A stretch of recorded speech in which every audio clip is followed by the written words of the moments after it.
So you sit down, extra large soda in one hand and a big bag of popcorn in the other. And if you're feeling spontaneous tonight, you can empty out the rest of your wallet for a box of candy. And all of a sudden, when you sit and you settle yourself in, the lights start to dim to nothing. Your heart begins to race really fast because you know that you might be watching the best movie you've seen in a long time. I'm talking about Iron Man, Thor, the Hulk, Captain America, Black Widow, Hawkeye, Nick Fury, all against Loki to make sure the Earth exists for another day. But the Avengers are here to make sure that every single Marvel, every single comic book fan, every single superhero fan witnesses what might be a dream come true on the big screen. But a screen so big that when you watch this movie, it's going to be embedded into your mind for a very long time. But do my eyes fool me? Am I watching a movie that is all about cliches and so many other things that are burning my eyes because of so many character flaws? I mean, but it's okay. Stan Lee is the writer of this Marvel comic, and he's the greatest writer of one of these type of ordeals and one of these topics. But Joss Whedon is the one who directed it. Now, Stan Lee, I hope you realize that you might be wanting to direct your own comics right now because Joss Whedon forgot about the details. And I hope, Joss Whedon, right now, you're taking notes for the Avengers too. Let's start off by saying if you haven't watched this movie in 2012, it's okay. No harm will be done. I won't become the Hulk and go, Hulk smash, puny, puny. I won't. It's okay. It's okay. I'm going to start off by just saying that what I'll be talking about is just a few of the details that are in the ending of the movie. Because if I talk about it from beginning to end, we'll be here all day. So, near the end of the movie, Loki, son of Odin, brother of Thor, God, bad guy, always a bad guy. He goes to Tony Stark, Iron Man. He goes to Tony Stark's tower in New York, another city that's going to be destroyed. He goes to Tony Stark's tower, and he waits for him, waits for Tony to take off his suit, make a little scotch, come over. They do a little bit of witty comments here and there about Loki going, I'm going to win because I have an army of aliens from outer space. Tony Stark goes, yeah, we have a Hulk. So? And during all of that, Loki decides, you know what, fine. If you're not going to agree with me, I'm going to do a little bit of mind control. So he takes his staff and wants to touch him into the center like he did earlier in the movie, but it doesn't work. Why? Because he touched Tony's little chest light.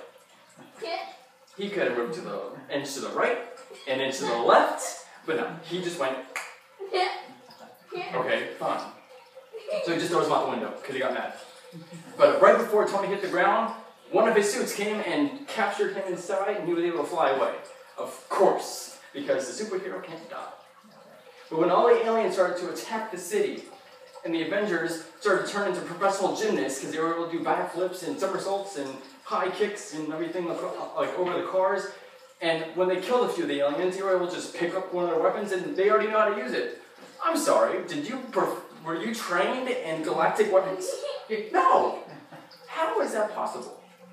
So when you think that they need all the help that they can because all these aliens are spewing down, I bet Whedon was probably sitting there going, I think it's a good time to bring in the Hulk.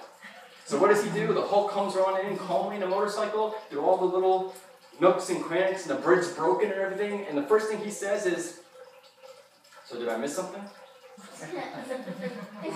No. Of course you did. Look up.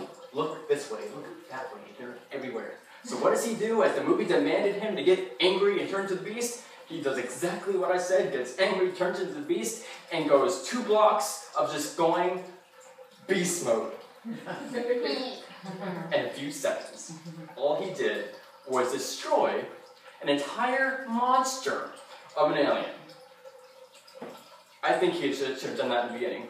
Also, another superhero that should have done something in the beginning was Thor. Later, when the fight was almost over, he went on top of the Chrysler building, started raising and waving and circling his hammer, captured all the electricity, and killed everything with the lightning. Now, if you think about that, that might have been the most effective maneuver in the entire movie. If you had just started off with that, we wouldn't be here right now. Honestly. And what's even worse is the fact that, let's go back to when Loki was with Tony. Loki could have killed Tony right there and just ended everything. His army would have won because Tony wouldn't have gotten the nuclear missile that the government sent to go blow up Manhattan to kill all the aliens, and he would have put it into the portal to blow up the mothership up in space. Sorry, spoiler alert, and it's not like the commercials did that before me. Yeah. So, like I've said, to make sure that you don't mess up again, just a few details that you need to work on. These are just a few of the things that I wanted to make sure that people knew about. Because Whedon, although I guess I'm still a big fan of Marvel, step up your game. And last but not least, what Whedon made sure that nobody sat there unsatisfied after watching minutes, several minutes of the credits. At the very end of the last scene, you saw all of the Avengers sitting at a torn down and dirty diner table, eating who knows what. Were they eating quesadillas? Were they eating burritos? No. I think that was a wrap. Yeah. Thank you.